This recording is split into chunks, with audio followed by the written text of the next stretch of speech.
Plus de 60 militants des forces armées ukrainiennes tués lors d'une frappe d'Iskander sur le lieu de la réunion du commandement du groupe ukrainien Seversk à Soumy, dans le nord-est de l'Ukraine. Abonnez et cliquez sur la cloche de notification pour suivre l'actualité géopolitique au quotidien. On pourrait croire à une simple attaque localisée, mais ce genre de frappe cache souvent une logique stratégique beaucoup plus large. Et pendant ce temps, les pertes ukrainiennes montent en flèche sur d'autres fronts. Voici ce que ça révèle vraiment. Soumy, c'est une région stratégiquement située à quelques dizaines de kilomètres de la frontière russe. En 2022, l'armée russe avait tenté d'y percer pour atteindre Kiev rapidement. Aujourd'hui, cette frappe sert plusieurs objectifs. Créer une diversion tactique, tester les défenses ukrainiennes dans le nord, et surtout, étirer les forces ukrainiennes, déjà épuisées sur plusieurs fronts.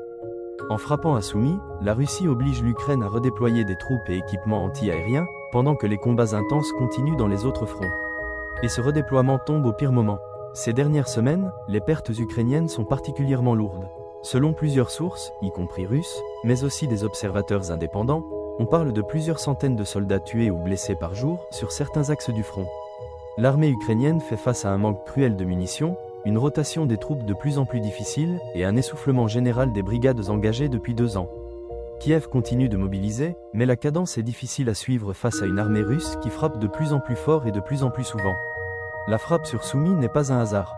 C'est une manœuvre stratégique dans une guerre d'usure où chaque mouvement compte. Si tu veux comprendre ce genre d'événements en profondeur, avec des cartes, des analyses et des contenus que tu ne verras pas dans les JT, bientôt notre site internet géopolitique. Live sera opérationnel.